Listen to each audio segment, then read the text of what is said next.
Hello and welcome to Cascade High School in Clayton, Indiana. My name is Lec Zorn and I'll be bringing you all the action as your Cascade Cadets challenge the Cloverdale Clovers in a boys-girls varsity basketball doubleheader.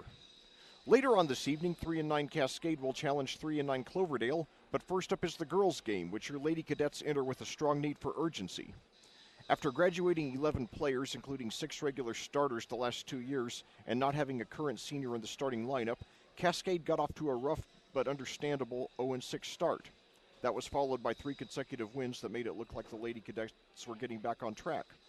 Since then, however, Cascade has lost its last 7 games as the poor ball handling that plagued the team early in the season has not only returned, but gotten even worse. Now down to their last 6 regular season games, and with the playoffs starting in only 18 days, the Lady Cadets are trying to right the ship in time to not only build momentum for next season, but also to still make a lot of good out of this season. Now, so far, the best player on Cascade has been 5'11 sophomore Hallie Cansdale. She's second on the team in scoring with 8.9 points per game, while leading the team with 8.9 rebounds a game and shooting a team-best 49% from the field. 5'10 junior Carly Gibbs leads the team in scoring with 9.8 points per game, as well as 5 rebounds and 1.8 steals per game. 5'5 junior Bella Mahan averages 6.2 points a game and has established herself as a strong three-point threat in the last few weeks. 5'6 sophomore Emma Parsons averages 5.2 points and a team-high 1.9 steals per game. And 5'4 sophomore Juliana Schmidt averages 4.2 points and 5.4 rebounds a game. However, Emma, Juliana, and Carly are all averaging over 4 turnovers per game apiece. Tonight, Cascade goes for its first win in 35 days, but they're up against one of their toughest opponents of the season, as well as a sectional rival. The Cloverdale Lady Clovers, who enter this game with a record of 17-3 and ranked number 10 in the state in Class 2A. They're led by one of the top inside players in the state and 5'9 senior sensation Tori Combs, who leads the team with 14.8 points per game and ranks 9th in the state with 13.7 rebounds per game and 17th in the state with 4.9 steals per game. She is a 4-year starter and a major college prospect. 5'9 junior Sammy Schrum also contributes heavily with 14.4 points and a team-high 3.8 assists a game, in addition to 2.4 steals per game. 5'9 junior Cassie Wade averages 7.2 points per game, while 5'8 junior LaCane Price averages 6.7 points and 7.4 rebounds per game, and 5'8 junior Madison Shoemaker averages 5.2 points per game. Cascade's head coach is David Carpenter, who's 48-41 in his 4th season with the Lady Cadets. Cloverdale's head coach is Matthew Langdon, who's 81-96 in his 8th season with the Lady Clovers. Well, at this time, we'll take a short break for a few words from our sponsors, and then we'll be back with the opening tip-off. Cascade Cloverdale doubleheader coming at you live. Next. The Cascade High School Athletic Department simply would not be able to operate without the financial support of our business partners. We would like to recognize and thank them for their generosity. The official health provider to the cadets, Hendricks Regional Health, Diamond Partners, Bestway Drywall, and North Salem State Bank, Platinum Partners, Allen Irrigation Company, CJ's Pizza, Dunn Insurance Agency, Jill and Ian Bell's ExpertRealtors.net, and Global Construction Management, Silver Partners Electric Plus, Bassett Services Heating and Cooling, and Clean Sensation Auto Detail, and bronze partner Endeavor Communications. Thank you, business partners. Your support of the student athletes of Cascade High School is greatly appreciated. Well, back here at Clayton, we're just a few minutes away from tipping off the first game in this, the last of our 5 boys-girls varsity doubleheaders of the season. Last season we brought you only 2, so it's been great to, up the load this year. And next season we're going to be undergoing a pretty big schedule change as we move from the Western Indiana Conference to the Indiana Crossroads Conference. So hopefully we'll schedule it so we get a lot of boys-girls varsity doubleheaders as well. It's a great way to increase fan participation and, introduce each team to, fans who maybe only follow one of the teams, closely, maybe, people who have, a son or a nephew on the boys team don't pay a lot of attention to the girls team and vice versa. So it's a great way to really promote the togetherness and the unity of this program here. And before I go any further, I do have a sudden schedule change to bring you up to date about.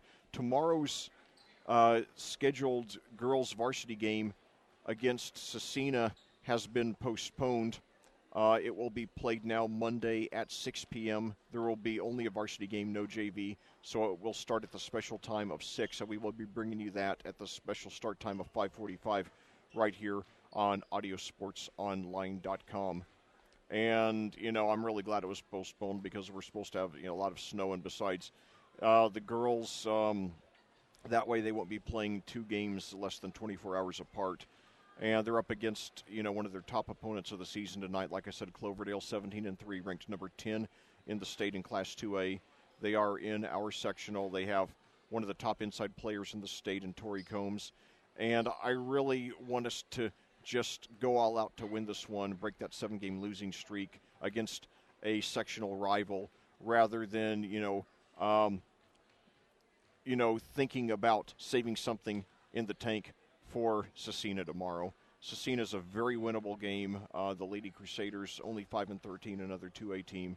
So, and if we lose this game, which is likely, that will bring us to an 8-game losing streak. And really, it's going to be very important for us to beat Cecina.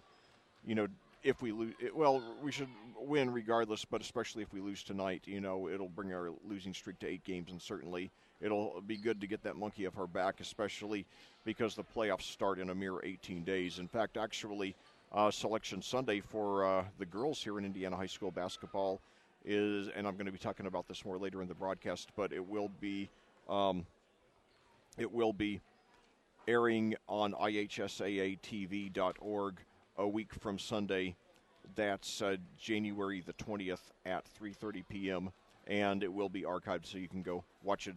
So you can watch it even if you miss it. So, anyway, I'll tell you, we had some really. We started off 2019 with about a week of really nice weather. A lot of highs in the 40s and 50s. Then it crashed down yesterday. I think we had a high of maybe in the mid to upper 20s. Right now here in Clayton, the temperature is 31. We got up to 32 today. And we got highs highs mostly in the 30s, a couple of days in the 20s here in the 10-day forecast. So, although it looks like it's going to be nowhere near as bad as last year was with the cold. I think last year was the coldest winter of my life. Now the snow wasn't that bad for the most part, but the cold was. So anyway, right now we got about 150 or so fans. We should have probably 600 or 700 by the time the night is through. Hopefully the threat of snow won't keep anybody away. It's not likely the snow's going to start falling significantly until around midnight, so that'll give these Cloverdale fans plenty of time to get home. But anyway, this has been really a tough season for us Cascade basketball fans, both for the boys and the girls, each team only with 3 wins. Each team pretty young, especially the girls, who don't even have a senior starter. The boys do have 3 seniors. Well, the boys have 3 senior starters, but all the reserves are non-seniors, and our leading scorer, Mason Tharp, is a non-senior as well. He's a junior. So I do think we're going to get I think things are going to get back on track. I think both teams, especially the girls, are going to be a lot better next season. And I really, I know that there are times when I get discouraged, and when I'm trying to lift your spirits, I'm trying to lift my own as well, because these losses have been painful. But they're part of the growing process, and better days are ahead. And so I think it's really important when you have a young team that you stick with them and keep giving them your encouragement and support every step of the way, because sometimes when you're dealing with kids, and sometimes I do lose sight of the fact that these are kids here, and even if physically they have great athletic builds, and if their physical maturity is beyond their years, emotionally they're still teenagers, and it can really weigh down on you when you lose several games in a row. And there are sometimes when I just hear that little voice saying, "Gee, is Cascade ever going to win another game?" And of course, intellectually, I know that we will, but it does weigh down on me, and it is depressing. And I've taken a lot of depressing 45-minute drives home after some of these losses. So we all just need to stick together and encourage each other during these tough times, and we just encourage these girls to just keep on working hard, polish the rough edges that they have, and reach their potential. And I think for the most part we've reached the point now at 3-13 with 6 regular season games to play. To a large degree we are playing for next year. I accept that, but I do want to see progress. And that doesn't mean that we shouldn't go all out to win games this year. But certainly, we are.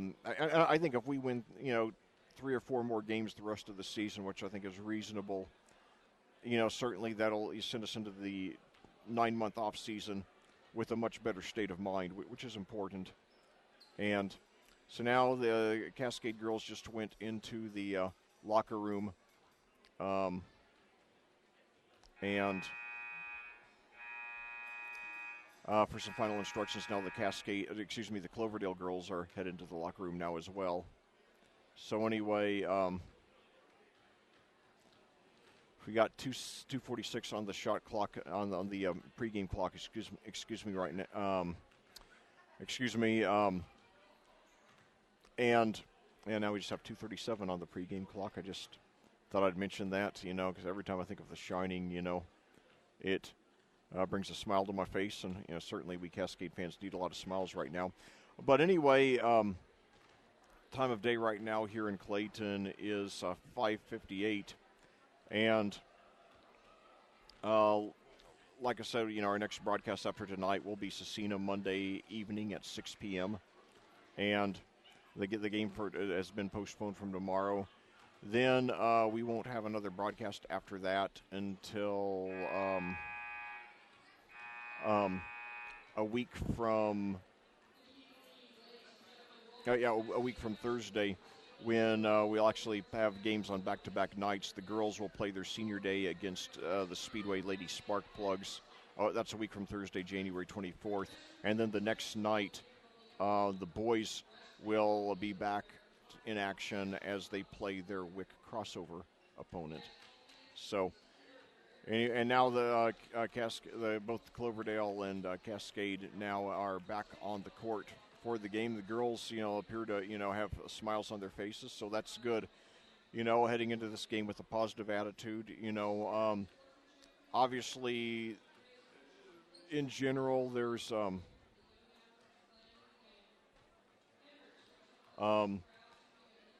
this game, it seems on paper that for the most part Cloverdale has more to lose tonight. I mean, certainly at 17-3, they don't want to lose to a 3-13 team, especially as the Lady Clovers are trying to establish their dominance here in the sectional. They look right now like they're by far the favorite to win the sectional here. Then again, Cascade looked that way 2 years ago and lost in a stunning upset to South Putnam. But at the same time, Cascade, when you've lost 7 games in a row, it does weigh on you, especially when you've got a young team like this. So I just don't want the confidence of these girls to get down. And so, a win or even a moral victory, I think if we come within 10 or 15 points tonight, that will be really good for morale. And let's take a look, by the way. We actually have an unusually high number of common opponents with Cloverdale. One of them is Greencastle, who beat us by 28, and who Cloverdale beat by 19. Indian Creek, who beat us by 20, and who Cloverdale beat by 1. And at that, we will pause for the national anthem.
Well, thank you to the Cascade Cadets Pep Band under the direction of Doug McCoy for that lovely rendition of the national anthem. Look at the other common opponents. Danville beat Cascade twice, once by 7, once by 26. Meanwhile, Danville beat Cloverdale by 32. Danville, of course, a ranked Class 3A team with future Miss Basketball candidate Ella Collier. Then both Cascade and Cloverdale beat Brown County, Cascade by 11, and Cloverdale also by 11, although that game was in overtime. Cascade and Cloverdale also both beat Edgewood, although Cloverdale by a much bigger margin. Cascade by 6, Cloverdale by 22. Owen Valley beat Cascade by 44, while Cloverdale beat Owen Valley by 8. South Putnam beat Cascade by 19, while Cloverdale beat South Putnam by 5. And finally, Northview beat Cascade by 7, while Cloverdale beat Northview by 20.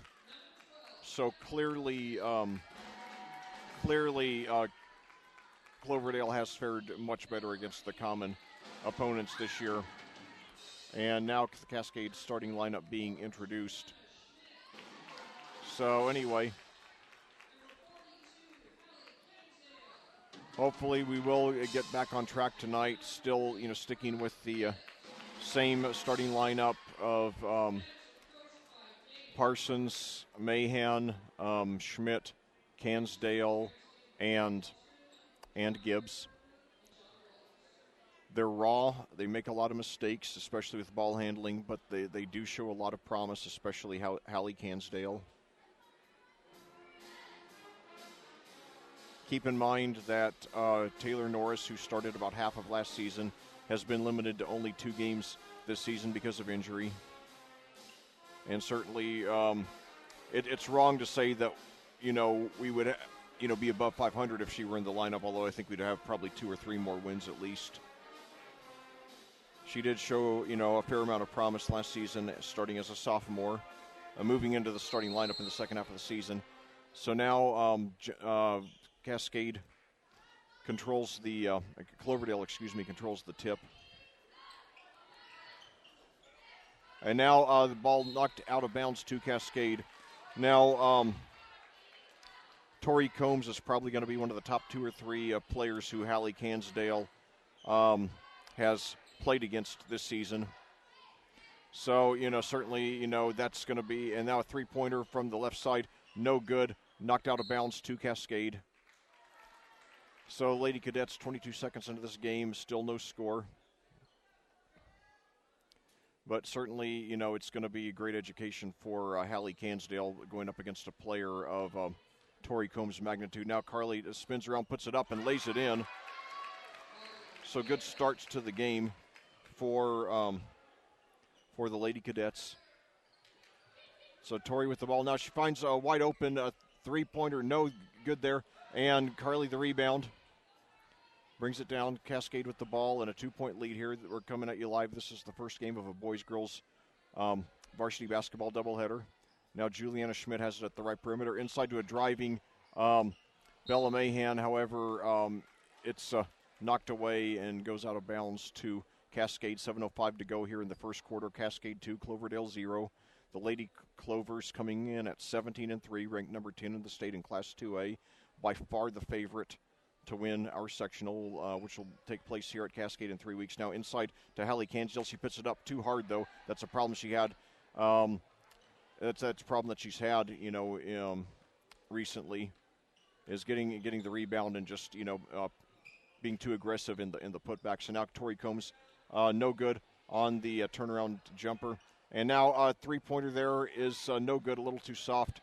And Emma Parsons comes away with the rebound. 6:40 to go here in the first quarter at Clayton. Cascade 2, Cloverdale 0. Last season, Cascade trailed at Cloverdale by 18 points, came back to win in double overtime. But that was a much different Cascade team. We had 7 seniors, including 2 now playing college basketball. Now a 3-pointer is good, yes! Carly Gibbs has all 5 of the points in the game so far. It's a 5-0 Cascade lead, so a surprisingly good start for the Lady Cadets. Hopefully we'll keep at it. And now Tori Combs now gives, and no good there on the but no good by Price there. Cascade comes away with another rebound. Remember, Combs is the 9th leading rebounder in the state. She's on her way to play college basketball, probably at a very high level. And now Carly fakes a three, pitches over to Juliana Schmidt at the left perimeter. Pitches inside, but, a mistimed pass, and Price gets it. So, first ball handling mistake of the day by Cascade. She finds Tori Combs underneath the basket. She puts it up, and she's fouled. So Tori Combs will go to the line. She is a 4-year starter. She's 5'9", one of the probably 4 or 5 best girls players I've ever commentated in my 7-year commentary career. The foul is on Cansdale. We got to keep her in the game, keep her out of the foul trouble. Combs hits her first, and that's the first point for the Lady Clovers.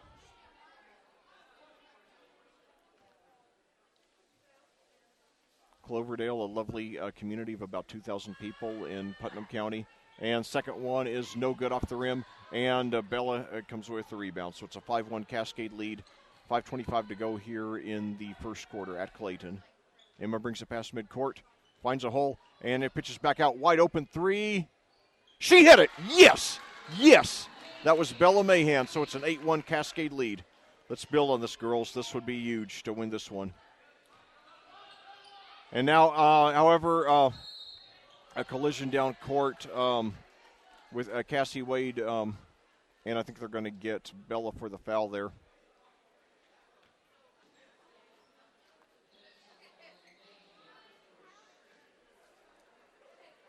It's going to be on Mahan. That's her first, and they're going to say it wasn't the act of shooting. So Wade at the free throw line. First one is up, and it is no good after rolling around the rim a couple of times. Cascade 8, Cloverdale 1. This would be by far the biggest win of the season if it holds up. And she misses them, so Cloverdale hurting itself 1 for 4 from the line here in the first 3 minutes of the game. So Emma Parsons with the ball inside to Hallie Cansdale. She standing just beyond the free throw line, pitches back out to Juliana Schmidt now. Now inside outside to Carly, excuse me. Carly out to Bella for three. She hit it! Yes! Yes! Bella Mahan, her second consecutive three-pointer, and it's an 11-1 Cascade lead. Come on, girls. Let's do it. And now Tori Combs tries to take it over by herself and drives in and draws the foul. So Tori Combs, she was 1 for 2 from the line the first time. She accounts for the only Cloverdale point of the game so far. Boy, if Bella, and she hits the second one after a couple of bounces. She hits she hits her first free throw after a couple of bounces. 11-2 your score now. We just got to keep the eye of the tiger for all 32 minutes. Keep playing like we've played so far, and we're going to have a shot to win this one. So once again, Tori's 1 for 2. However, Cloverdale comes with the rebound. We've got a jump ball possession. Arrow favors Cascade.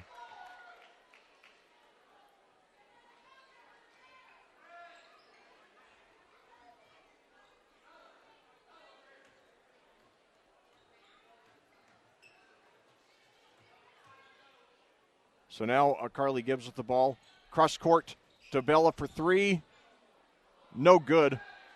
Boy, this place would have come apart if she'd hit that one. Nevertheless, it's and now a three-pointer there at the other end is good.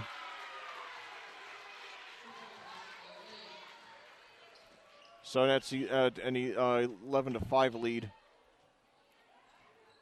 And now Hallie gets it open inside, and she lays it in.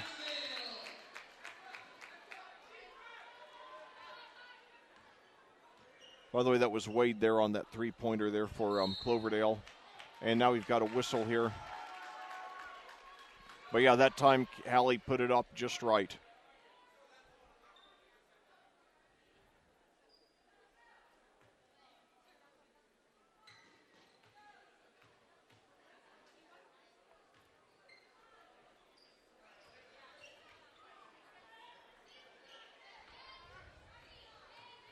And now Tori drives it and puts it up and in. She has 4 of her team's 7 points. So Cascade's starting to cool off a little bit, and we've got a whistle here. I think it's going to be against Cloverdale.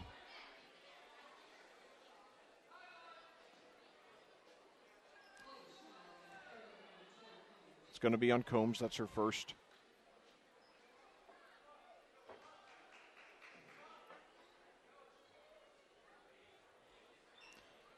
And now the long three-pointer, no good. Tori gets the rebound. She gets a lot of them, like I said, number 9 in the state. And now she puts up a 3, no good. And rebound there by Carly Gibbs. So Cascade with the ball in a 6-point lead. They've led by as many as 10. Now a three-pointer by Juliana puts too much on it, however. And Tori with the rebound. And, even though Hallie's listed as a couple of inches taller, Tori just, has an incredible knack for coming up with the ball. And now we've got jump ball possession arrow favors.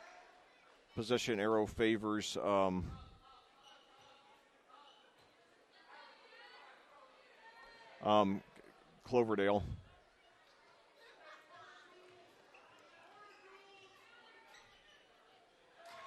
And now we got a three-pointer there. That was Sammy Schrum.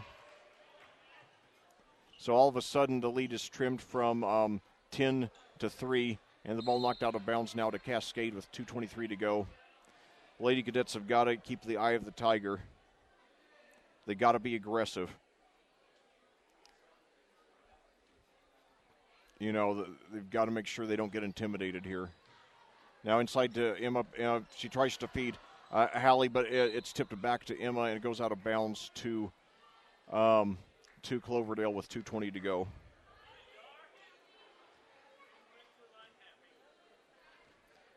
Cascade is surprisingly leading 13 to 10. They have 3 successful three-point field goals.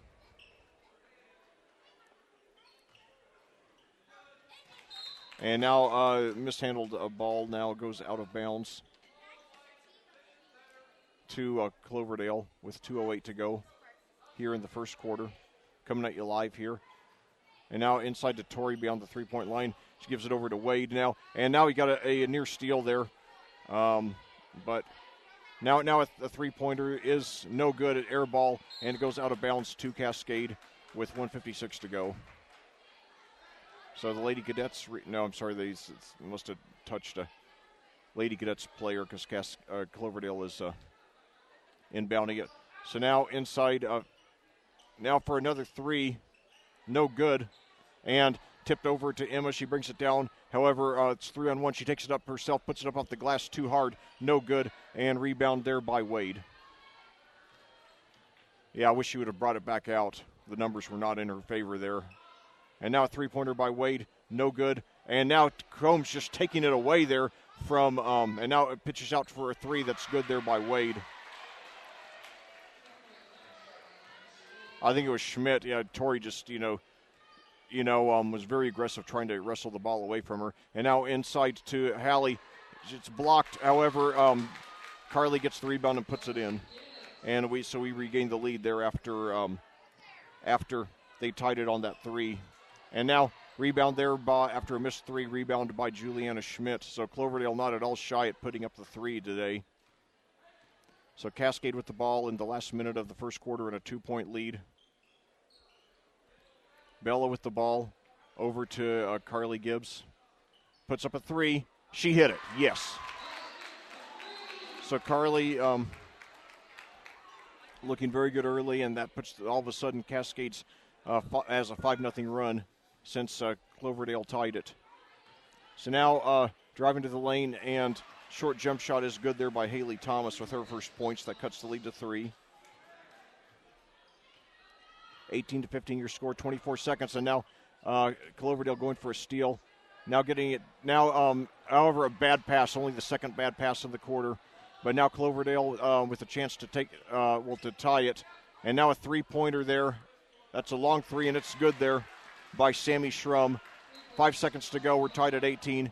Emma brings it down, and she loses control. And now a three-pointer from half court is no good there by Carly. So an up-and-down first quarter by your Lady Cadets, and after 8 minutes of play here at Clayton, they are tied with the Cloverdale Lady Clovers by a score of 18-18. We'll be back with the second quarter after these words from our sponsors on audiosportsonline.com. The Cascade High School Athletic Department simply would not be able to operate without the financial support of our business partners. We would like to recognize and thank them for their generosity. The official health provider to the Cadets, Hendricks Regional Health, Diamond Partners, Bestway Drywall, and North Salem State Bank, Platinum Partners, Allen Irrigation Company, CJ's Pizza, Dunn Insurance Agency, Jill and Ian Bell's ExpertRealtors.net, and Global Construction Management, Silver Partners Electric Plus, Bassett Services Heating and Cooling, and Clean Sensation Auto Detail, and Bronze Partner Endeavor Communications. Thank you, business partners. Your support of the student athletes of Cascade High School is greatly appreciated. Well, back here at Clayton, we're about to start the second quarter with your Cascade Cadets surprisingly all even with the 10th ranked team here in Class 2A, the Cloverdale Lady Clovers, 17-3. Your score is 18-18. Cascade amazingly jumped out to an 11-1 lead before cooling down. The Lady Clovers have come back to tie it at 13 and then 18, but have never led. So now Maddie Mays, a 5'5 sophomore, into the game for Cascade, and now we've got a foul there. That was Sammy Schrum got very aggressive, reaching in there against Juliana. So 7:53 to go. That's the first on Schrum, the second foul on Cloverdale. Now inside to Maddie Mays, out to Gibbs. So Carly behind the three-point line. Pitches over to Juliana. Cascade trying to keep the fire burning. And Dewitt got him that surprising 10-point lead. So now Hallie at the top of the key. Over to Gibbs. Inside. And now Gibbs, they got her for a travel. I believe Cascade only threw 2 bad passes in the first quarter, which is a big improvement. Turnovers have been by far the biggest problem on the team this season, and there's not a close second. So now a baseline jumper is good there. That was Madison Shoemaker, and that gives the Lady Clovers their first lead of the game. 20-18, 7:07 to go here in the second quarter. This is the first game of a boys-girls doubleheader. No good on a three-pointer. Howley comes away with the rebound, however. Posts up, pitches out to Juliana, fakes a pass, dribbles. Now pitches out to Carly, drives the baseline, spins around, puts it up, and she hits it, yes, after several bounces. Carly with the game-high 12, and we're tied at 20. 6:45 to go here in the second quarter. Cascade, if they pull this off, it would be a huge win. The three-pointer from the corner, no good. And now a put back up, no good. And Maddie Mays comes away with the rebound. Remember, and now pitch down court. There to Bella, puts up a three. In and out. Boy, it would have been awesome if she had hit that. But nevertheless, Cascade hanging tough. We're still tied nearly 10 minutes into this game. And now we've got and now it looks like there's a player. I think it was, LaCane Price got hit in the face there. So now Cansdale, now Hallie and Bella sitting down. Well, we've got Dixie Short, and Dixie Short, one of only 2 seniors on Cascade, coming into the game.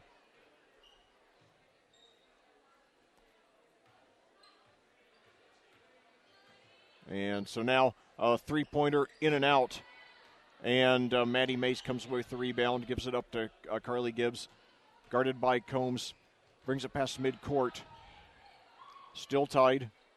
Carly over to Juliana. Over to Emma now near midcourt. Now over to Dixie.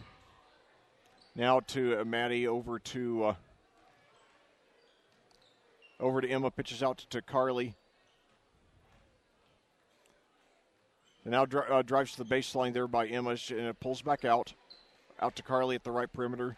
Now she spins, pitches out to Juliana, fakes a jump shot now, puts it up left-handed, no good, and Cloverdale comes with the rebound. The Lady Cadets, they did try to work around for a good shot, and now down court. No good there on, and now Juliana comes away with it on after the short-range missed shot there by Shoemaker. 5:04 to go, still tied at 20. So now Parsons drives out. Now Juliana for three.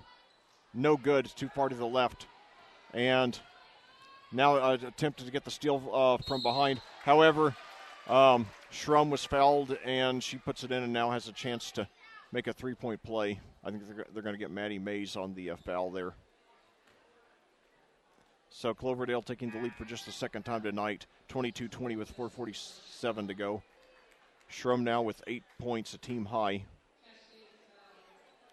Tori Combs has a relatively modest 4 so far. But even though she leads the team in scoring, her best asset is attacking the boards. So she completes the three-point play, Schrum does. She has a team high 9. And it's a 26-23 lead. Biggest lead that the 23-20 lead, excuse me. That's the biggest lead that Cloverdale has had in this game. So now Carly over to Emma. 15-foot jump shot, no good. Cloverdale comes with the rebound. And now Combs fakes for a fakes it from the free throw line, drives and draws the foul. Like Shaquille O'Neal, the one weakness to Tori Combs is free throw shooting. Comes into this game only 41 for 85. That's 48%. But again, she's ninth in the state in rebounding, and she hits the first free throw, by the way.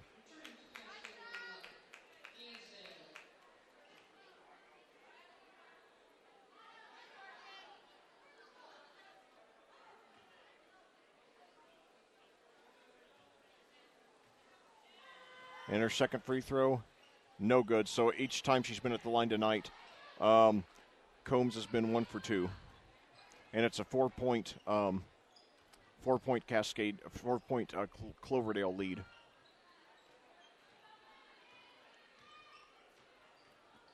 So now Maddie Mays with the ball is getting extended playing time tonight. Over to Dixie for a 3, but it's blocked.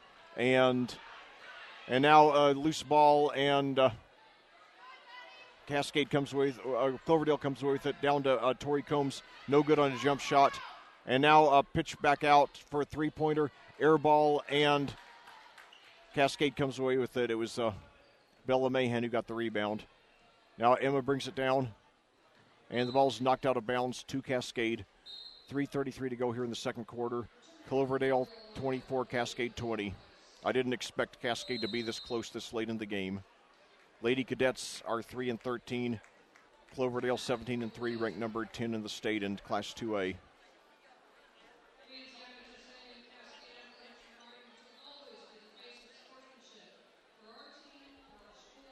So now I'm not sure why we have the play stoppage here.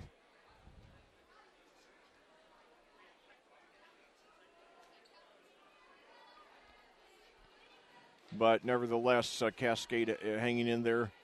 We got to get more shots to fall. We got to keep on attacking the boards. And this Cloverdale team, by the way, as good as they are now, they do lose Tori Combs, but she's the only player they lose. They return everybody else, and Tori has a very, very strong starting lineup around her. So this is going to be a very good Cloverdale team next season as well. They might very well be the best team in our sectional next season too. Although I think next season is a redistricting year, so we don't know for sure that Cloverdale will be in our sectional, but I would guess they would be.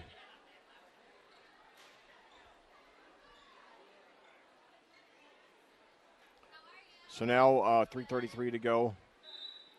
Maddie Mays getting a lot of playing time tonight. The sophomore. Inside to Emma.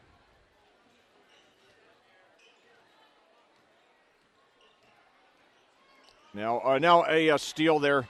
So Emma with another bad pass. And now, however, I believe it was Shrum who threw a bad pass of her own. She's trying to hit Tori, but it was way over her head. So Cascade lucky there. And we have not had a lot of bad passes tonight. But Emma, she's shown a lot of promise, but also averaging nearly 6 turnovers, nearly 6 turnovers a game. She really needs to try to, cut that in half for next season.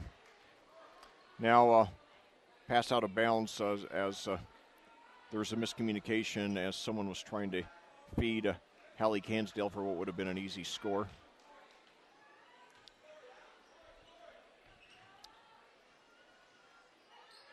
And now a long three. That was that might have been an NBA three there by Shrum.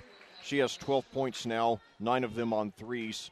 And it's a 9-2 run here by Cloverdale to start off the second quarter.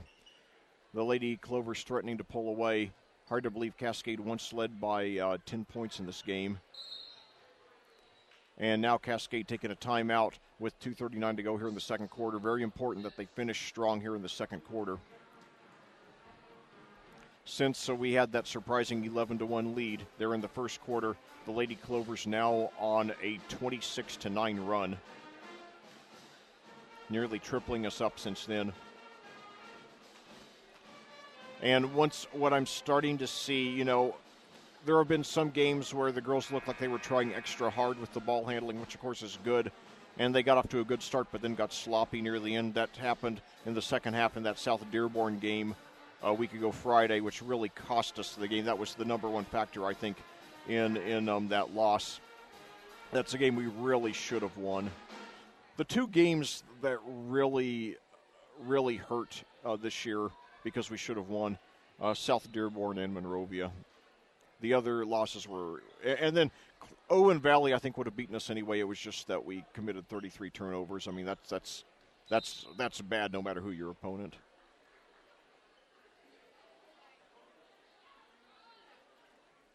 That was back when we did that doubleheader on my birthday.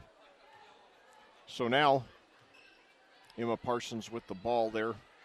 Cascade trailing by 7 with 2:27 to go here in the second quarter. Now inside there to Juliana. She puts it up and she draws the foul. I think they're going to get Tori for that one with 2:20 to go. It would be good if we could get Tori in foul trouble. I believe that's her second. Maybe they'll at least bring her out for the rest of the half. So now Juliana steps to the free throw line. Her first one is up. No good off the back of the rim. Please stay tuned after this game. We got the boys game between these two respective schools. Both teams at 3 and 9. And Juliana does hit it. That is her first point of the game. 27-21 now. It's Cascade still in striking distance. And now a long three by Shrum. No good off the front of the rim. Tori the rebound. Pitches out for another three-pointer. And this time it's tipped out to Juliana. Gives it up to Emma, who brings it past midcourt. Now takes it in, then takes it out. She puts up a three. No good. And it's tipped over there to Thomas now. And now pitches over to Tori, who tries to save it, but she travels. So lucky break there for Cascade. 1:41 to go here in the second quarter. Cloverdale 27, Cascade 21. Lady Cadets playing fairly well so far tonight, especially in the first quarter. Oh, and now Emma trips. Let's see what the call is. Maybe. Okay, good. They're going to get someone for contact on her. Good. I was afraid they were going to call a travel. And suddenly, okay, that's 3 on Tori Combs. So that's if we get now, Tori Combs is in foul trouble, so that's good for us. She's picked up 2 just in the last 30 seconds or so. Boy, that can really play into our favor. So now we've got. Now we just had Cora Laposa, a 6'1" freshman, into the game very briefly. I believe that might be her first varsity action of the season. And now Hallie Cansdale with the ball, drives into the lane, pitches out to Parsons, who gives it out. And now inside to Hallie, and they collide with her. It's knocked out of bounds to Cascade. I couldn't tell from my vantage point if there was contact or not. I was hoping there would be, but nevertheless, we've got to take advantage of Combs being out of the game. And now Carly with the ball drives, and she loses control. Darn, and she might have had the layup. So now pitch down court to Schrum, puts it up off the glass, she hits it, and she's fouled. So Cascade simply not capitalizing on their opportunities here in the second quarter. The effort has been good. The ball handling has not been great, but for the most part, it's been adequate, which is a big improvement because it's been very bad for much of the season. So Schrum with a game-high 14, and now she misses the free throw. So now with a game-high 8-point deficit, Cascade with under a minute to play now has got to get some points here to close out the first half. So Carly with the ball, out to Juliana for three, no good. Rebound there by Price. We got to take advantage of Tori Combs being out of the game. Now a 12-foot jump shot, no good there inside the lane. However, Cloverdale gets the rebound, pitches out for a three-pointer by Schrum, which is good. So Schrum with a game-high 17 points, and it's an 11-point lead there by Cloverdale. So now we got 15 seconds to go here in the half. Juliana with the ball out to Carly from the left perimeter. Takes it inside, tries to draw the foul, puts it up. She does hit it. 5 seconds to go for, and let's see. And now 2 seconds, half-court shot there, no good. So Cascade surprisingly hangs even in the first quarter. However, Cloverdale starts to pull away in the second quarter, and your score at the half 30 is Cloverdale 32, Cascade 23. We'll be back with the first half recap after these words from our sponsors. The Cascade High School Athletic Department simply would not be able to operate without the financial support of our business partners. We would like to recognize and thank them for their generosity. The official health provider to the Cadets, Hendricks Regional Health, Diamond Partners, Bestway Drywall, and North Salem State Bank, Platinum Partners, Allen Irrigation Company, CJ's Pizza, Dunn Insurance Agency, Jill, Eddie, and Bell's ExpertRealtors.net, and Global Construction Management, Silver Partners, Electric Plus, Bassett Services, Heating and Cooling, and Clean Sensation Auto Detail, and Bronze Partner Endeavor Communications. Thank you, business partners.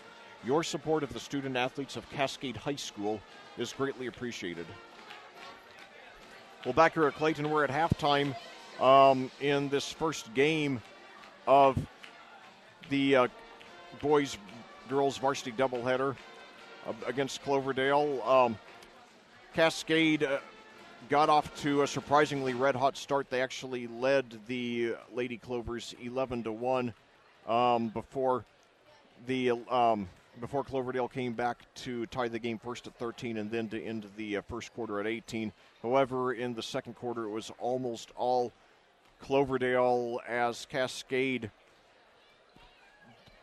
handled the ball fairly decently, especially compared to how well they've played in that department this season. However, they had a hard time getting their shots to fall, and they failed to take advantage of Tori Combs being out of the game with 3 fouls. And Cloverdale pulled away and outscored the Lady Cadets by a margin of 14-5 in the quarter. A look at the individual scoring. First of all, for Cascade, Carly Gibbs has 14. Bella Mahan has 6. All of them coming on 3-pointers in the first quarter. Hallie Cansdale has 2, and Juliana Schmidt has 1. Meanwhile, for Cloverdale, Sammy Schrum, by far the player of the game, surprisingly not Tori Combs. Schrum has 17, 12 of them coming on threes. Then, in addition, Cassie Wade has 5, Cassie Wade has 6, Tori Combs has 5, Haley Thomas has 2, and Madison Shoemaker has 2. So, summing up the first half, Cascade, they gave a good effort. They took decent care of the basketball, but they just didn't get enough shots to fall in the second quarter, and they didn't take advantage of the opportunities that they had. there were several times when Cloverdale failed to score. They either turned the ball over or missed a shot, and the Lady Cadets didn't respond by getting any points of their own. And then we just failed to, capitalize on Tori Combs being out of the game. But anyway, what we need to in the second half, obviously we're going to have to get some shots to fall like we did in the first quarter. Maybe if Bella Mahan and Carly Gibbs hit a couple of threes apiece, that certainly would help a lot. And then besides that, Hallie, especially while Tori Combs is out of the game, Hallie has just got to be a monster on the inside. She's got to attack the boards, get a lot of putbacks. And if she has a double-figure half in scoring, then I think, we're going to have a shot to really hang in there, especially if, when Tori comes back, and it'll be interesting to see if they start her in the third quarter or not.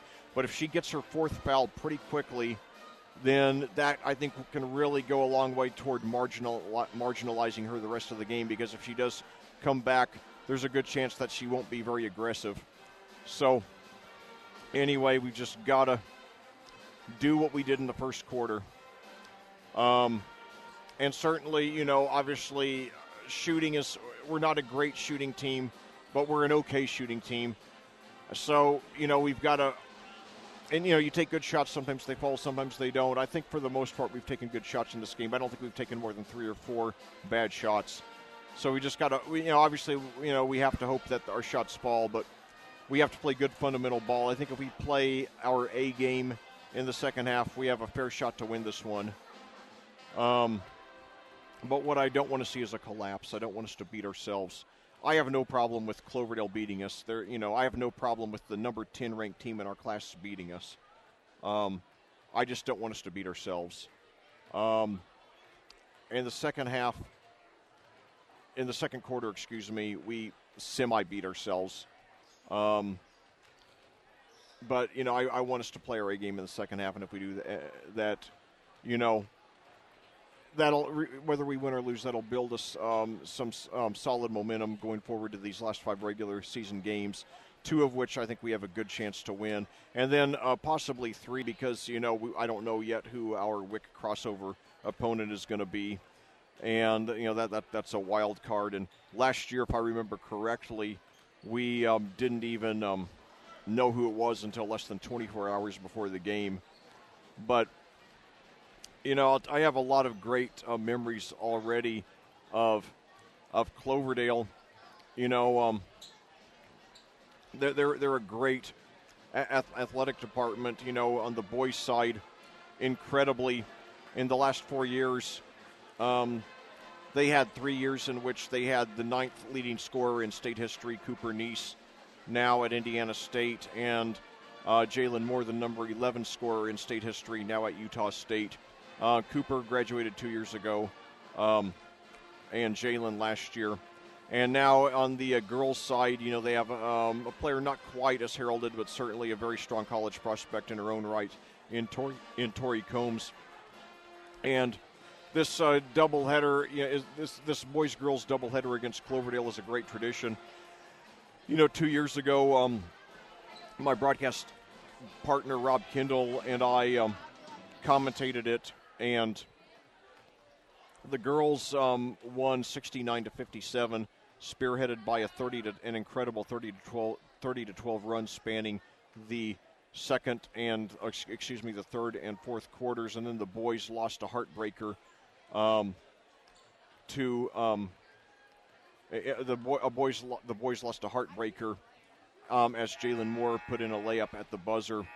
And then last year, unfortunately, it ended up not being a doubleheader because it was in the midst of really about the only super bad snow we had of the year.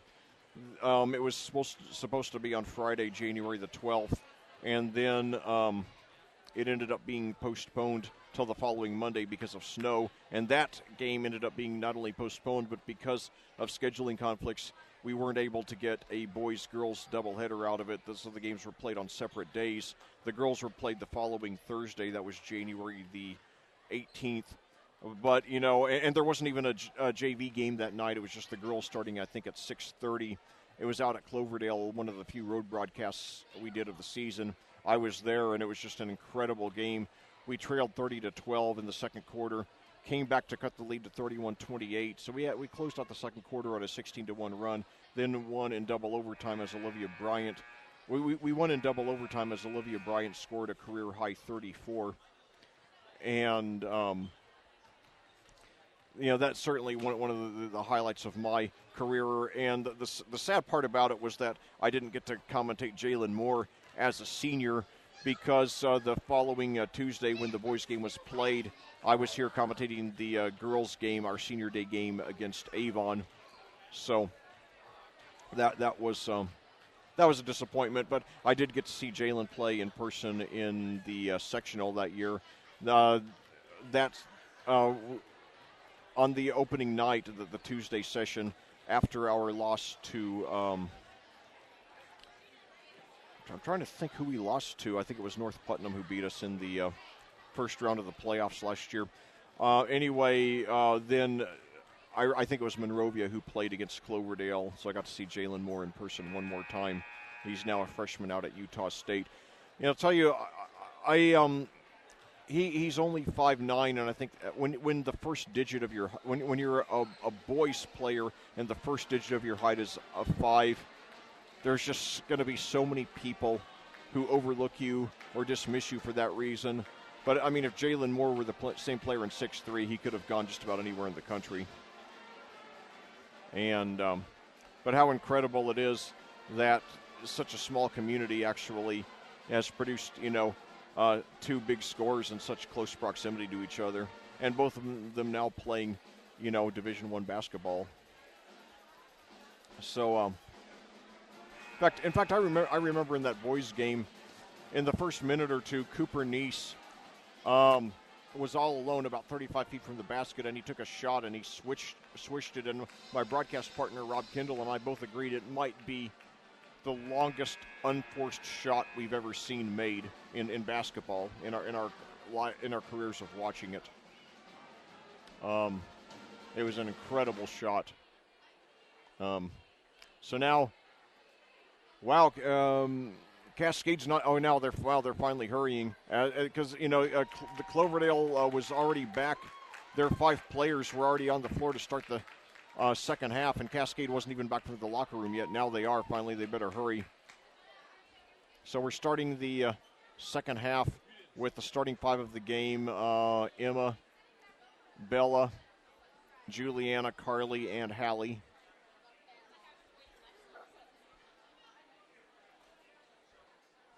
I remember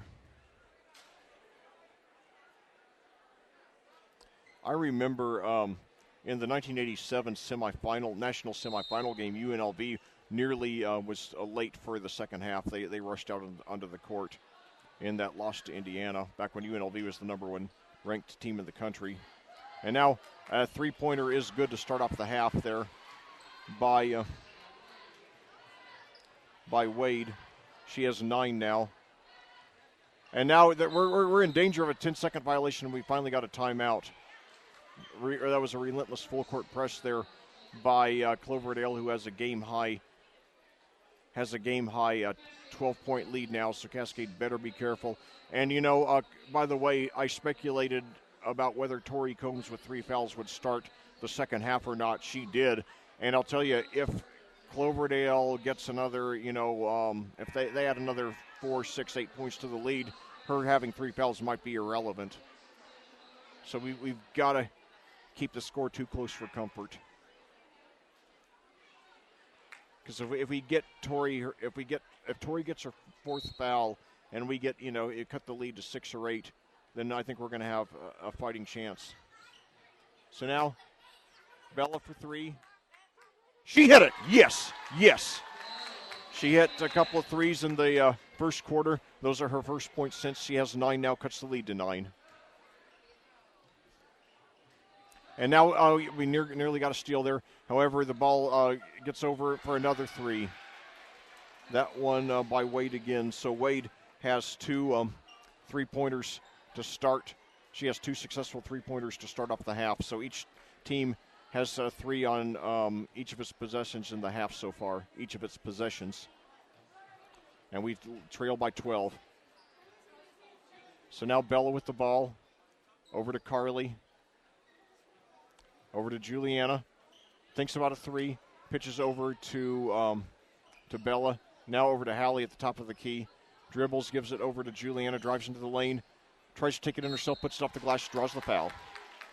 6:38 to go. Cloverdale leading by 12 here in the third quarter. After this, we got the boys' teams from these schools playing.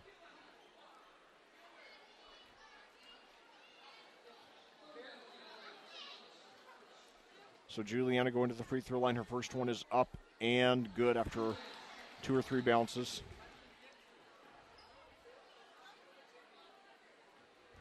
Foul, by the way, coming on Haley Thomas, her first, team first. Second free throw, no good. We're going to have to hit the bulk of our free throws the rest of the way probably to have a chance to win this one. So now Schrum takes a 3, drives the lane, pitches out for a wide open 3, no good. And Juliana comes away with the rebound, gives it up to Carly. Back to Juliana now. Now gives it up to Emma, brings it past midcourt. Inside to Hallie, posts up, puts it off the glass, and hits it. We're going to need a very big second half from her. Hallie only 2 points in the first half.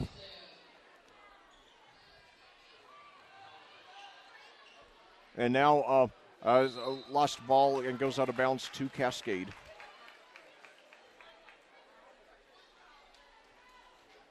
So Cascade hanging in there within 9. And we got the ball, 6:02 to go in the third quarter. Cloverdale 17-3. So now Juliana with the ball, drives, puts it off the glass and hits it. I'm sorry, that was Emma, excuse me. And those are her first points. So we got it cut to 7. So all of a sudden, a 5-0 run by Cascade. Now a long 3 there by Schrum, no good. And now Tori puts it up, no good. And she puts it, and now Tori fouled in the act of shooting. Tori again, a 48% free throw shooter coming into tonight. She she was 3 of 6 in the first half. She committed, and now the first one's no good. Getting consoled by 3 of her teammates who are on the court. Second free throw is up and in and out. Hallie the rebound. So now we got a shot to, make it a 2-possession game on this possession. Carly with the ball. Drives now, pitches out to Juliana. She takes it inside herself. And now we've got, they're wrestling with it, and jump ball possession arrow favors Cascade. 5:15 to go. So Juliana inbounding under the basket. Now inside to Hallie, but it's a steal by Tori Combs. She takes it all the way herself, takes it all the way in herself and hits it. Tori, number 17 in the state in steals. You got to watch her. And now Juliana at the other end puts it up, and she's fouled, and she hits it.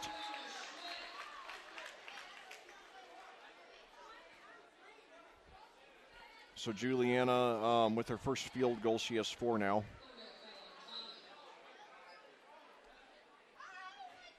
So we got to hit these free throws. Come on. No good.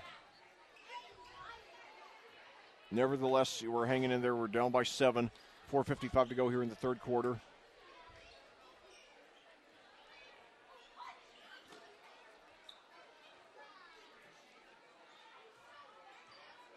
Cloverdale taking its time now. And now Schrum drives to the basket, puts it up, no good. Hallie the rebound. We can cut it to 2 possessions with a score here on this possession. So Emma with the ball brings it past midcourt.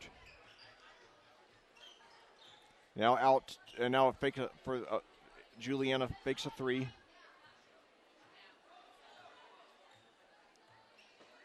Now over to Emma, fakes a 3, drives, puts it up, no good. However, we got the rebound. And now it's Juliana pitches over to Bella for 3. Oh, no good. Nice try, though. So Price got the rebound, gave it up to Combs. Now a three-pointer from the corner. No good. And we got the rebound. She pitches down court now to Emma. She takes it to the basket one-on-one, puts it up off the glass, and hits it. Yes. Emma with 4 now, and we got the lead down to 5, and Cloverdale takes a timeout, 3:44 to go. So Cascade still in this one, 40-35 your score. We're playing the number 10 team in Class 2A, a team that's in our sectional, a team that looks like they're easily the best team in the sectional right now. We jumped off to an 11-1 lead. We were tied at the end of one. Then in the second quarter, Cloverdale pulled away, led 32-23 at the half. Now, after trailing by as many as 12 here in the third quarter, Cascade clawing their way back in it. And Cloverdale's best player, Tori Combs, does have 3 fouls. 2 of them she picked up about 30 seconds apart late in the second quarter. It's been a good team effort. Carly Gibbs with 14, Bella Mahan with 9, and then 4 apiece from Hallie Cansdale, Juliana Schmidt, and Emma Parsons. However, for Cloverdale, it's been Sammy Schrum, who's been the go-to player. She has 17. Tori Combs, she's 9th in the state in rebounding, 17th in the state in steals, but a fairly modest 7 points so far.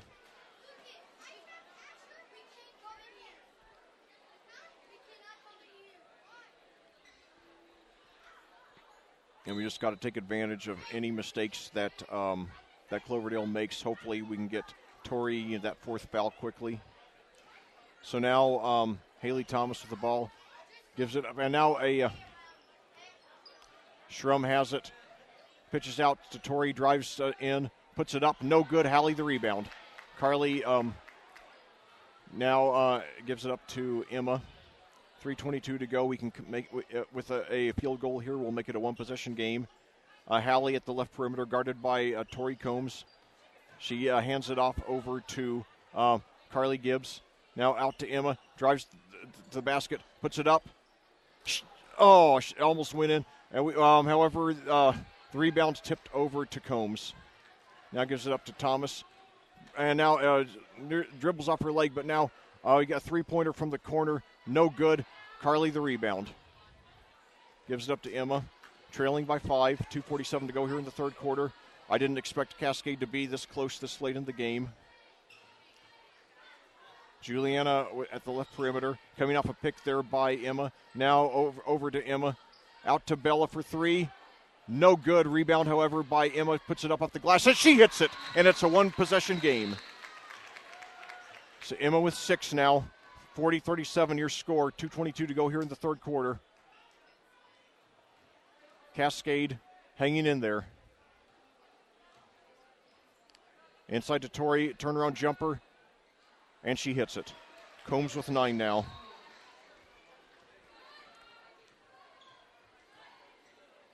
So 42-37 now. Emma with the ball. Now over to Carly. Over to Emma again. She drives in between a couple of players, and now we got a jump ball possession. Arrow favors Cloverdale. 1:52 to go here in the third quarter. And fans continue to pile in. Should have a nice contingency from Cloverdale, which is just about a 20-mile drive southwest of here in Putnam County. Don't forget the boys' game coming at you next.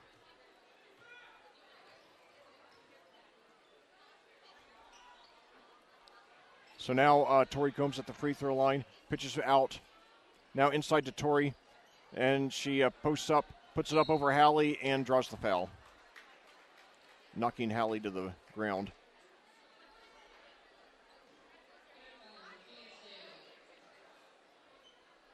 I believe that's only Hallie's second. Yes, only her second. Good, because we certainly need her. So now Tori only 3 for 8 from the line tonight. First one is up and no good. It's 3 for 9 now. And she's, by the way, Tori has been roughly a 45 to 50% free throw shooter throughout her 4-year high school career. She does hit the second one, putting her into double figures. She has 10 now. The third Lady Clover with double figures. Now, no good on a three-pointer there by Bella. And now Thomas pitches down court, and now Combs fouled in the act of shooting again. This time they're going to get Carly for the foul with 1:17 to go. Yeah, I hopeful if and now Tori on the first one is good. She has 11 now. But I'll tell you, and that makes it a three-possession lead again, 44-37. But if Bella gets on a hot streak, she's taken some very makeable three-pointers that just didn't fall. If she makes 2 or 3 that fall, that'll get us right back in it. As Combs now, for the first time tonight, hits them both. And that makes the lead by 8. So suddenly it's a 5-0 lead. And now a very aggressive defense there. Bella for 3. Yes, she hit it. Bella with 12, all on threes. Cuts the lead to 5. A minute to go in the third quarter. So we got 9 minutes. And now Emma got a little too aggressive. They got her for a reach in there on Thomas. With that's her first, team fourth. 57.9 seconds to go here in the third quarter. And now a nice steal attempt there by Emma, knocked it out of bounds. Oh, 2 Cascades, so I guess they said that that Thomas touched it last before it went out of bounds. So now Cascade, they can make it a one-possession game again. Tori has not gotten her fourth foul here in the third quarter.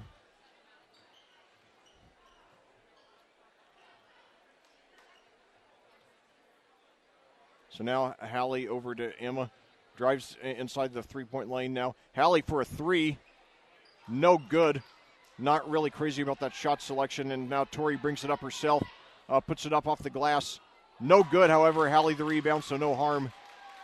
Hopefully we'll get a better shot this time, though. So now Cascade, 21 seconds to go in the quarter, trailing by 5. Now Carly drives to the basket, and I think she was fouled. Let's see.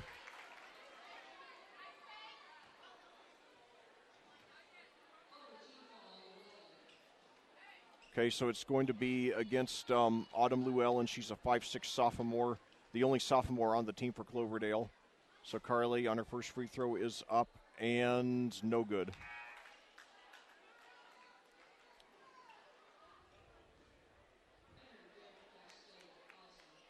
Carly a team high, 14. Now Cansdale sitting down, probably just trying to get a little rest to close out the quarter. Hallie only 4 points tonight, but she is up against the 9th leading rebounder in the state. And now it's no good, however. We got the rebound, but then Combs comes away with it, though. 11 seconds to go.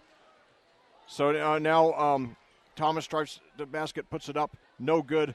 We got the rebound. And now Emma with 2 seconds to go. And Juliana gets a shot off, but it's blocked there by Tori as time runs out. So your Cascade Lady Cadets, 8 minutes left to try to pull off what would be by far the biggest win of the season. Your score here at Clayton, Cloverdale 45, Cascade 40. We'll be back with the thrilling conclusion, followed by the boys' game after these words from our sponsors on audiosportsonline.com. The Cascade High School Athletic Department simply would not be able to operate without the financial support of our business partners. We would like to recognize and thank them for their generosity. The official health provider to the cadets, Hendricks Regional Health, Diamond Partners, Best Way Drywall, and North Salem State Bank, Platinum Partners, Allen Irrigation Company, CJ's Pizza, Dunn Insurance Agency, Jill, Andy, and Bell's ExpertRealtors.net, and Global Construction Management, Silver Partners, Electric Plus, Bassett Services Heating and Cooling, and Clean Sensation Auto Detail, and Bronze Partner Endeavor Communications. Thank you, business partners. Your support for the student athletes of Cascade High School is greatly appreciated.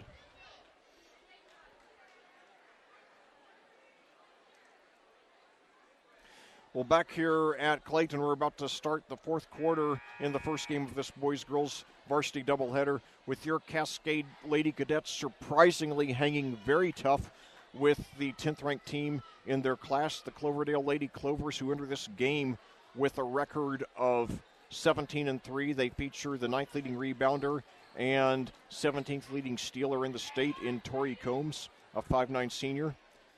Cascade led by 10 in the first quarter. Ended up trailing by as many as 12, but they've come back to cut it in the third quarter to as few as 3. Now it's 5. So Emma with the ball to start off the fourth quarter. A field goal will cut the deficit to 1 possession. Maddie Mays with the ball. Over to Hallie Cansdale. Now over to Emma. Dixie Short now to Hallie. Looks like she's thinking about another 3. Now inside, but it's a sloppy pass. But we come with it anyway, and but Emma travels. We can't have any more unforced errors the rest of the way. We have a shot here. Not a big shot, but a fair shot. Just got to finish the job.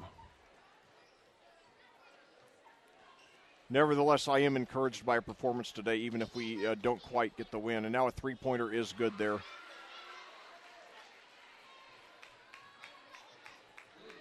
That was Wade. She has 15 now, all on 3s.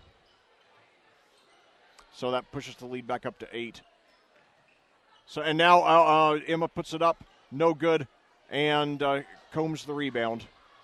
And now she throws down court, and now Wade hits a jump shot, and we have an immediate timeout there. As suddenly, within a few seconds, Cloverdale's up the lead from 5 to 10. Now we just got to settle down. 6:55 to go. Well, they haven't. Yes, they just added the shot by Wade there. That was Wade's first 2-point field goal, by the way, after 5 successful 3s, and she ties for Schrum with the team lead with 17. Combs has 12. So now all of a sudden, Cascade in trouble. Granted, I mean, I would have been happy with anything, with any deficit 15 or under tonight. But now that we've, been so competitive here in the second half, I really want to see us do it. Our chances now a lot less than they were, a couple of minutes ago when we were down, when the lead was down to 5. Now that it's back up to 10. We just got to play the best we can the rest of the way. We got a good shot. Even if we lose this game, we have a good shot to beat Cecina on Monday night in that rescheduled game.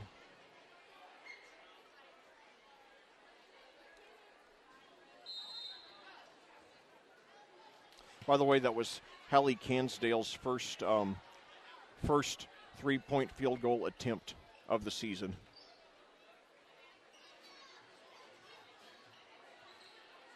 So now Emma Parsons with the ball out to Maddie Mays.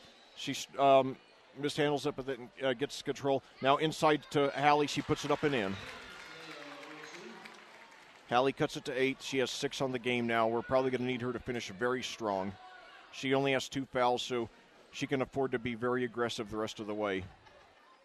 And now free throw line jumper is good, however, by Shoemaker.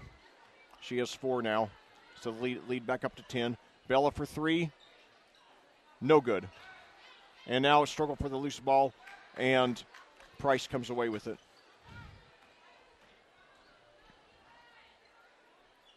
And now 3-pointer, no good, and we've got a whistle here with 5:51 to go in the game. Cloverdale leading by 10. Cascade's had it at, they've been within 3 here in the second half. It was 5 when we started the quarter.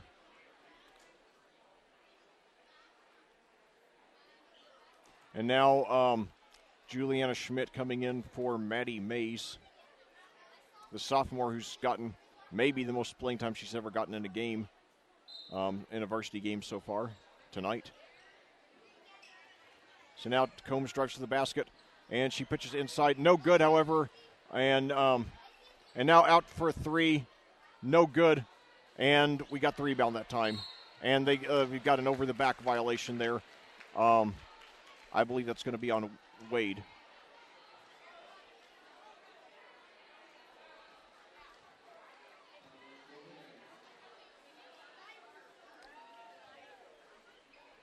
5:36, 5:38 to go. Cascade can make it a single-digit deficit here on this possession with any score.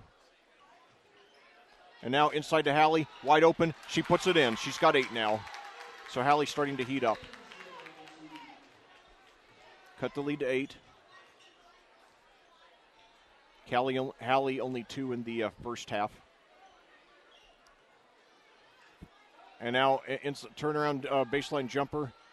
No good. Combs puts it back up. No good. Hallie the rebound. So now Juliana brings it down. Pitches over to Carly. Now down to Emma in the corner. Over to Carly for 3. No good off the back of the rim. Combs the rebound. She brings it down. And now pulls it back out. And now she pitches over. Wide open 3. No good. And Hallie the rebound. Jump ball. Possession arrow favors Cloverdale. 4:38 to go in the game. Cascade trailing by 8. You got to get a stop here.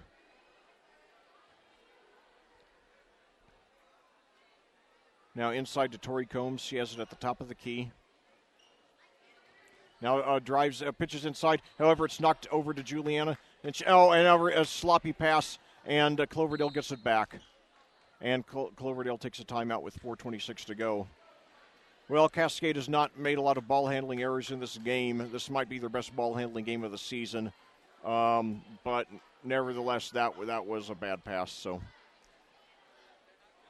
we have made strides, especially since that 33 turnover performance down at Owen Valley 4 weeks ago tonight on my birthday.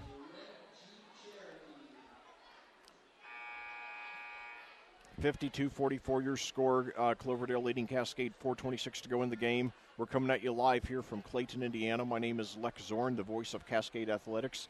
This is game 1 of our 5th and final boys-girls varsity basketball doubleheader of the season. We're going to have several more individual broadcasts for both teams, for the boys and the girls, the rest of the season. Hopefully next season and many seasons beyond, we'll have a lot of these doubleheaders.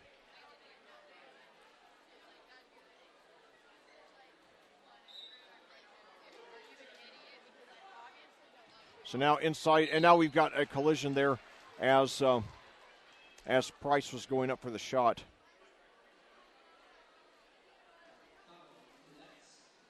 It's going to be against Cascade, so Price will be going to the free throw line. She has not scored tonight. 4:26 on the clock. First free throw is up and no good after a couple of bounces.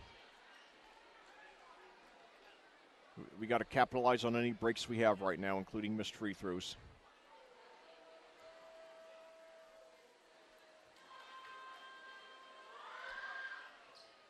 She hit the second one after 2 or 3 bounces.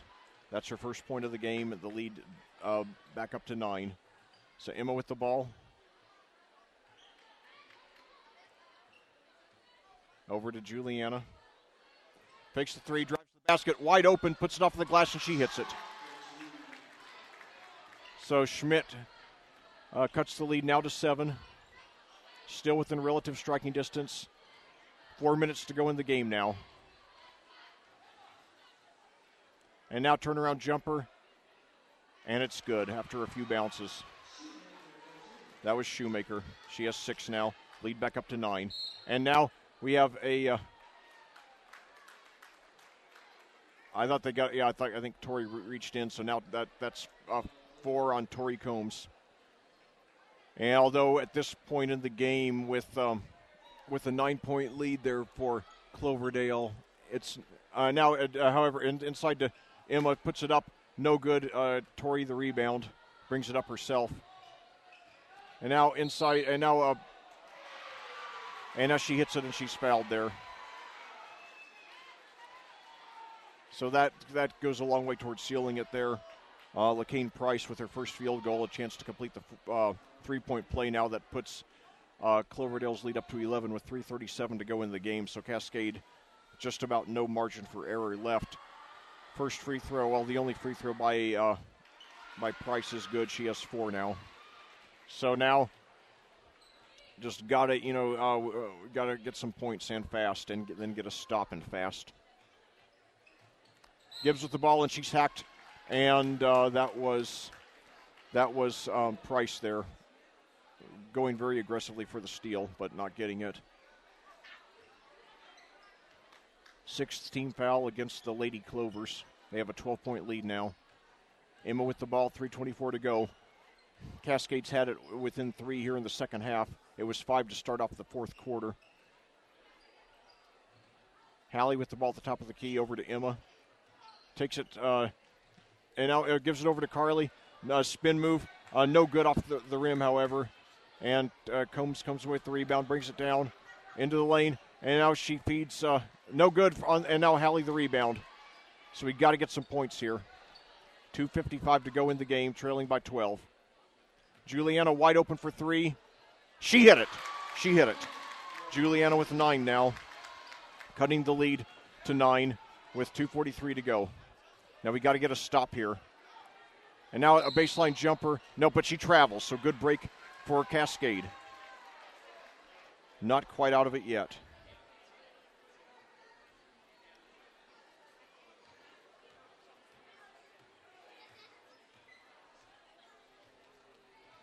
(58-49). So Gibbs with the ball, drives to, and now she loses control of it though, and Cloverdale comes away with it. So now Thomas with the ball. 2:15 to go. Now Tori has the ball.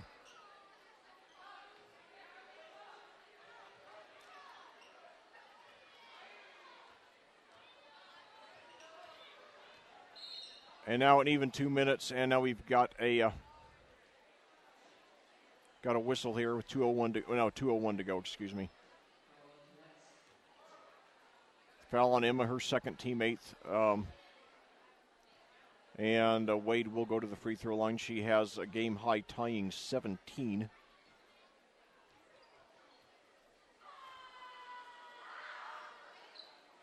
And she hits it. Lead back up to 10. And, not counting the county tournament last week, this might be the fullest I've seen this gym all season.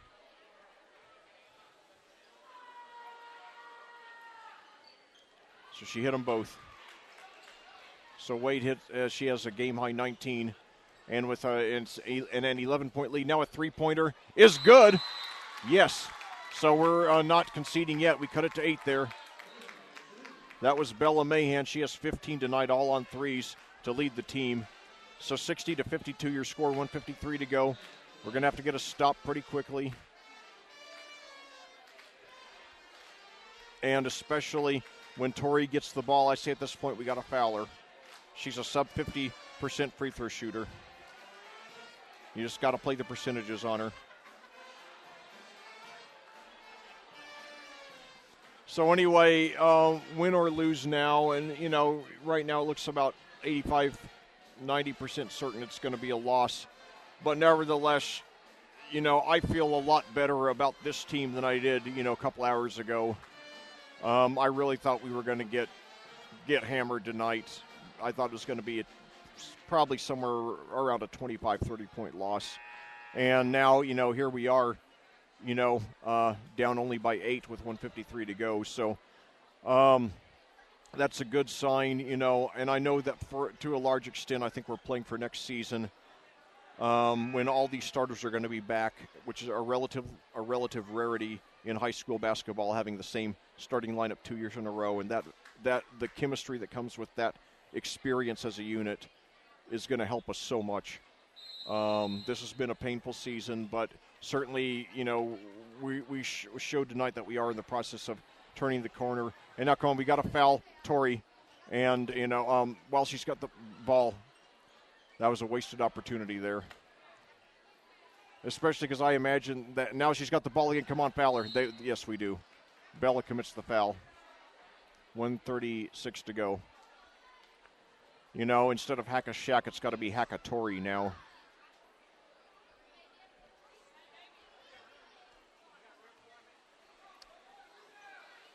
However, she does hit that one. Still, though, it's good strategy because every time she goes to the line for 2, chances are she's going to miss 1. Although she did hit that one, so let's see. She misses the second, so we got the ball in a 9-point lead. Tori with 13 now. Emma with the ball, drives into the lane, and now she's fouled. They're going to get Price on that one. And so we are in the bonus now with 1:29 to go. Emma Parsons going to the line. Emma's been, the most offensively aggressive I ever remember seeing her tonight. She hits the first one. She has 7 now. Cutting the lead to 8, 1:29 to go. Second one, no good. However, we chase down the rebound. We got it. Juliana takes it up, puts it off the glass. No good, gets her own rebound, puts it up, and she hits it. Yes. So we cut the lead to 6. We're still in this one. Juliana with 11. And now we've got a whistle here with 1:16 to go. It's a great job chasing down the rebound on the missed free throw when, especially when they have the 9th leading rebounder in the state in Tori Combs. So now we've got Juliana with her 3rd foul. Cloverdale is in the double bonus. Shoemaker going to the free throw line. Her first one is up, no good off the front of the rim. So we're still in this one. And now Hallie coming in for Maddie, probably for the rest of the game. Hallie with 8 now. This has been a very solid B game for Cascade today. Shoemaker does hit the second one, making it a 3-possession lead. So now Emma brings it up. 1:12 to go. Long 3 by Bella. I think it was partially blocked. Hallie wasn't ready for the rebound, and she commits the foul there on Price. I think Hallie wasn't expecting it. It was an air ball, and I think Hallie just wasn't prepared for that. She was not looking at the shot. She was looking to get the rebound. But, like I said, wasn't prepared for the air ball. It's okay, something to learn from. Only a sophomore now. Now Hallie sitting down and Maddie coming back in. 1:07 to go. And Price going to the line with Cloverdale leading by 7. First free throw is up and in and out. In and out. So good break for us. We've got to capitalize on it now.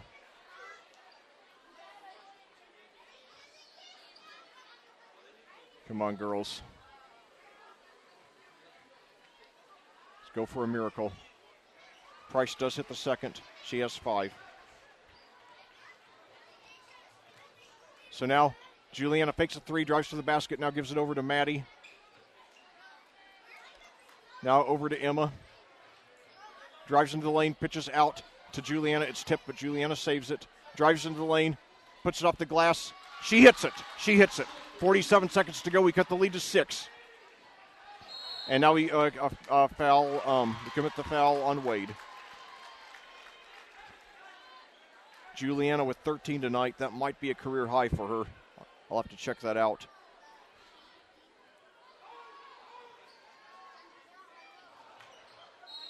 Remember, Juliana only a sophomore.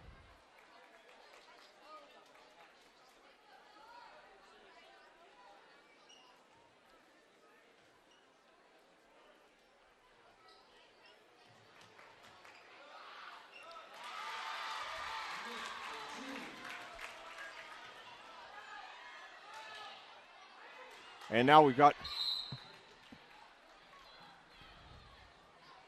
let's see.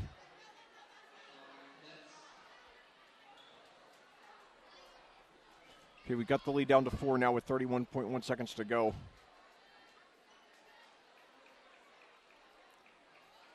So now going to the line is Autumn Llewellyn. She is a 5'6" sophomore. Like I said earlier, the only sophomore on the team.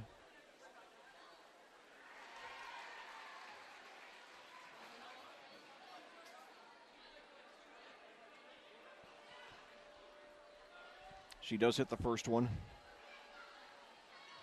Misses the second one. We got the rebound. 5-point deficit, 28 seconds to go. Come on, girls.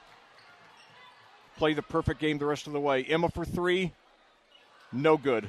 Come on, we got a foul. Okay. We did foul. Maddie committed the foul, and I think that's her first, so obviously we could afford it.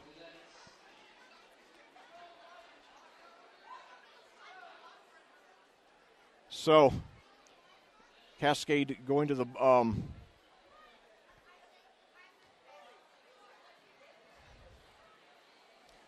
Cloverdale going to the line now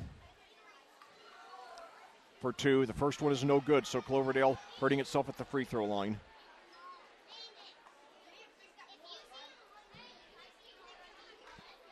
So, if she, even it's a two-possession game, even if she hits this one. So, although it'd be nice to not have to go for three. And now she misses both of them. Bella the rebound. Gives it up to Carly, now over to Emma. Three-pointer by Maddie Mays. Air ball. I don't know what Maddie's range is because I haven't seen her shoot much this year, but nevertheless we get the foul immediately as Cloverdale does get the rebound.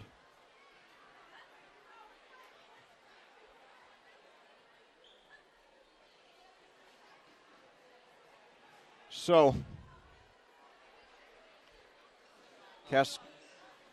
now once again LaCaine Price going to the free throw line. And it's a 5-point Cascade Cloverdale lead. She misses the first one, so Cloverdale really helping Cascade hang in there by poor free throw shooting.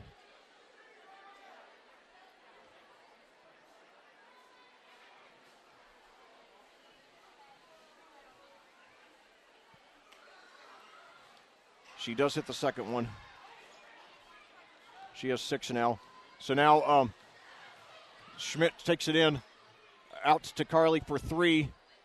No good. And now Tori the rebound, and that should do it.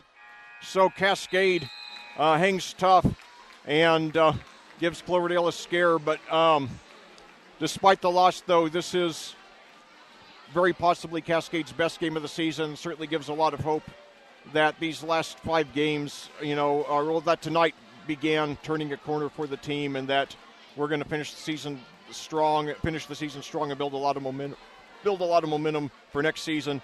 So anyway, we got a boys game coming up next, so it's going to be a fairly short post-game show, at least by my standards. But I'll be back with the recap, and then we'll be coming at you in a few minutes after that with the boys game here on audiosportsonline.com. Once again, your final score here tonight in the girls game, Cloverdale 65, Cascade 59. The Cascade High School Athletic Department simply would not be able to operate without the financial support of our business partners. We would like to recognize and thank them for their generosity. The official health provider to the Cadets, Hendricks Regional Health, Diamond Partners, Bestway Drywall, and North Salem State Bank, Platinum Partners, Allen Irrigation Company, CJ's Pizza, Dunn Insurance Agency, Jill and Ian Bell's ExpertRealtors.net and Global Construction Management, Silver Partners, Electric Plus, Bassett Services Heating and Cooling, and Clean Sensation Auto Detail, and Bronze Partner Endeavor Communications. Thank you, business partners. Your support of the student athletes of Cascade High School is greatly appreciated. Well, back here at Clayton for a final time in our first broadcast of this doubleheader, where your Cascade Lady Cadets have just lost but played possibly their best game of the season. They were up against a heavily favored opponent, the 10th-ranked team here in Class 2A, the Cloverdale Lady Clovers. And after Cascade jumped off to an 11-1 lead amid a barrage of three-pointers, Cloverdale did come back. They went on a 26-9 run. They led 32-23 at the half. And however, in the second half, after a fast start by Cloverdale that upped their lead to 12, Cascade came storming back, cut the lead to as little as 3. They had it down to 4 in the last minute, and their shooting just went cold. And they failed to capitalize on all the missed free throws of Cloverdale. Still, however, it was probably Cascade's best game of the season. This is our 17th game, and we got 5 more to go after tonight before the playoffs.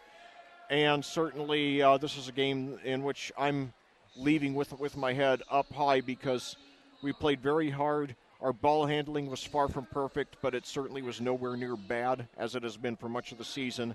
I I don't think we had more than 6 or 7 unforced errors tonight. And keep in mind, there are games in which we've had 20, 25 plus. So this was, I believe that we did start turning a corner tonight. We showed a couple of signs of it in the South Dearborn game. And then last week in the county tournament, we were really up against 2 teams. We were up against a traditionally strong 4A team in Plainfield and an annual 3A powerhouse in Danville. So I was expecting we would, lose those games by big margins, which we did, 20 plus in both games. But we came here tonight against the most heralded team by far in our sectional, and we were, we had a chance where if a couple of shots went differently, we would have, been neck and neck right there in the final seconds. So we got a lot to feel good about. Our shots didn't fall as much as I would have liked, but the effort was there. We didn't have quite as much luck. I give us a B for execution. If we had executed, executed our A game, I think we would have just pulled it out. But compared to where this team has been, especially with that 33-point turnover performance against Owen Valley, this shows how far we've come since that game 28 days ago, and it shows that while in a lot of ways I think we're playing for next season when we're going to have this entire starting lineup back, that we do. We are going to, do a lot of good things this season, and who knows, we might give somebody a scare in the tournament after all, and, finish the season on a very strong note and build a lot of momentum into what I think is going to be a winning Lady Cadets team in the 2019-2020 season. Let me give you a quick scoring recap. First of all, for Cascade, I've got Bella Mahan and Juliana Schmidt with 15 points apiece, followed by Carly Gibbs with 14, Hallie Cansdale with 8, and Emma Parsons with 7. And then for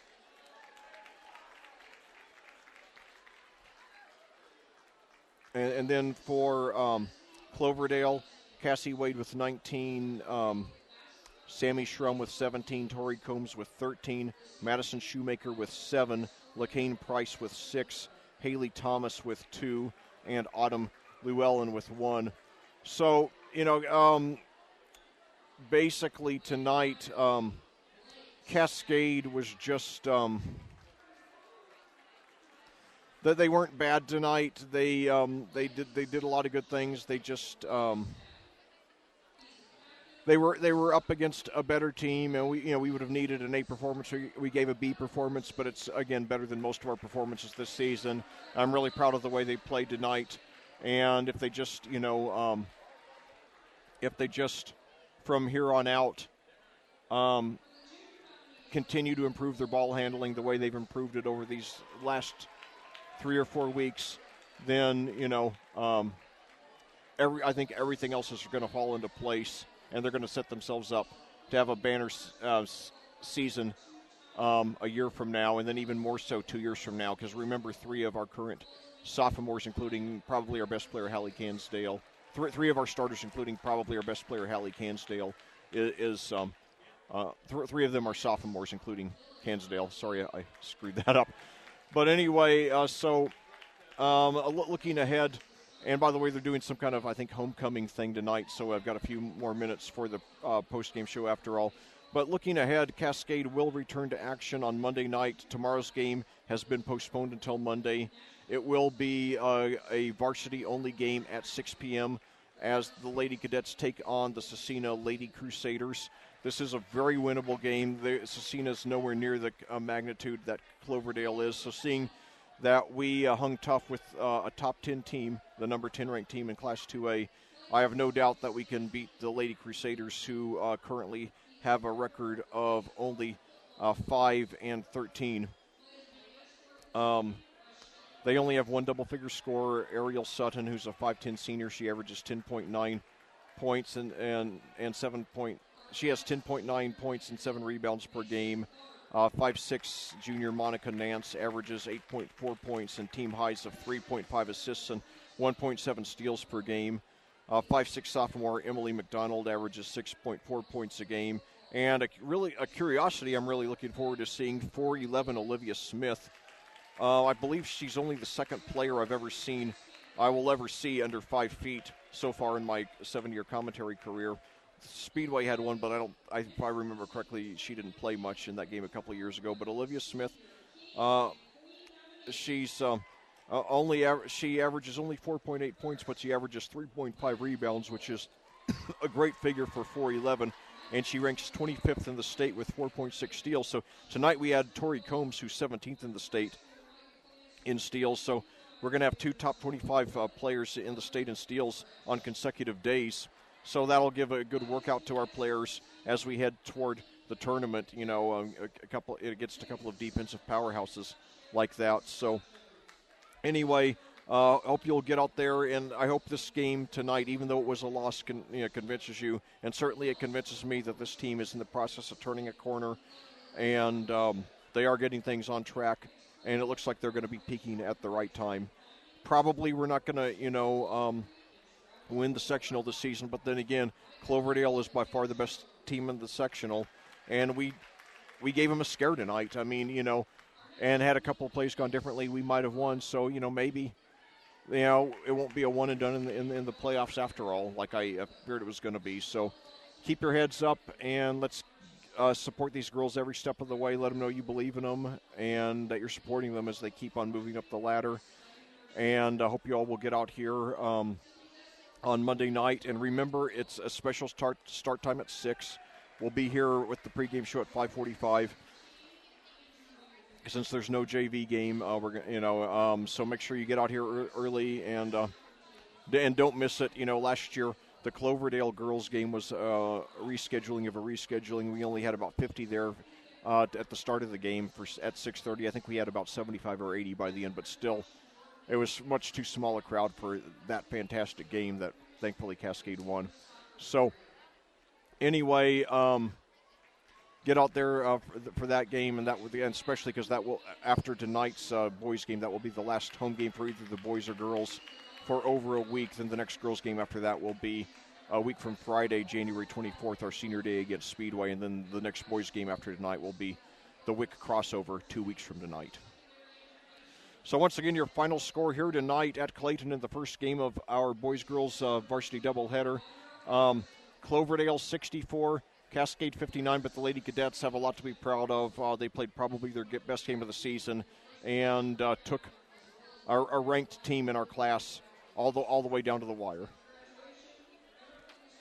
Well, this concludes the first half of our doubleheader. As always, thank you so much for joining me, and I cordially invite you to do so again in about 5 minutes as Cascade plays Cloverdale in boys basketball action, and then again on Monday night at the special start time of 5:45 p.m. as your Cascade Lady Cadets play the Cecina Lady Crusaders in the makeup of tomorrow afternoon's postponed game. It will be varsity only, so hence the early start time. Until we meet again, for audiosportsonline.com, this is Lec Zorn reminding you there is a difference only you can make.